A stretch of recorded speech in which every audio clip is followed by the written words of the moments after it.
The day started with a familiar blend of chaos and camaraderie in Class 1A. Gudako, ever the prankster, had somehow managed to swap Aizawa's beloved coffee with a harmless, yet alarmingly glittery, concoction. Aizada's frantic chopping motions and Aizawa's long-suffering sigh were the usual responses. But today, he just glared the class into silence. "All right, brats," Aizawa grumbled.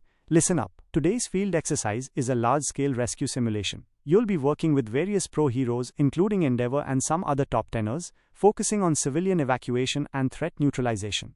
A buzz went through the class as everyone scrambled for their hero costume suitcases. Soon, they were all aboard the bus, the usual chatter filling the air as they speculated on the exercise. Amidst the lively discussion, Tsuyu Asui, ever direct, hopped forward. "Hey Gudako-chan," Tsuyu rebutted.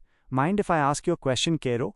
Gudako, her bright, cheerful smile radiating enough warmth to mesmerize every guy in the vicinity, readily agreed. "Sure, Tsu. Was soup?" Tsuyu tilted her head. "I just wanted to know, do you have a boyfriend?" The bus went dead silent. Every male in Class 1A froze, their internal monologues going wild. Bakugo's mind conjured violent fantasies of pummeling any hypothetical rival. Mineta closed his eyes in fervent prayer that the answer would be no. The others, a mixture of hopeful and resigned, leaned forward, waiting with bated breath. Gudako's face, usually so expressive, flushed a brilliant red, and she opened her mouth, trying to formulate an answer that wouldn't expose Shirou's secret life. Luckily, a booming voice cut through the tension. "All right, we're here. Get off the bus now, or you're all expelled." Aizawa's threat worked like a charm, snapping everyone back to reality. Gudako let out a silent sigh of relief as she joined the scramble off the bus. They were greeted by a formidable lineup of pro-heroes. As the teachers and heroes began explaining the exercise parameters,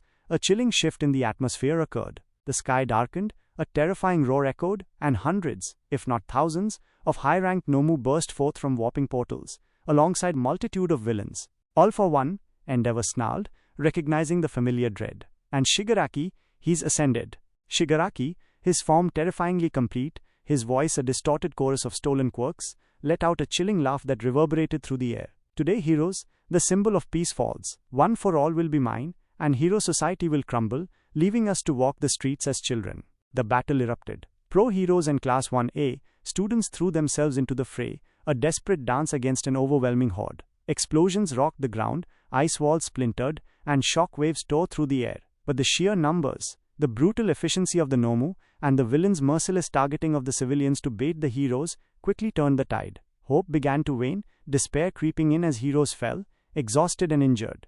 Just as the last vestiges of hope threatened to extinguish, a ripple passed through the battlefield. Not an explosion, not a roar, but a profound shift in the very air, an impossible stillness that defied the chaos. Then, he appeared. He wore no hero costume, no discernible uniform, just simple, unassuming clothes. But the aura radiating from him was palpable, a silent hum of immense power that seemed to quiet the very screams of the Nomu. His form was indistinct, almost shimmering at the edges, a figure heard of only in whispers, known only by his actions in the shadows, the unseen hand.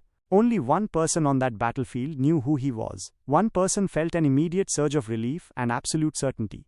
Gudako's eyes widened, a brilliant smile breaking through the grime on her face. Her boyfriend was here, and now she knew everything would be all right.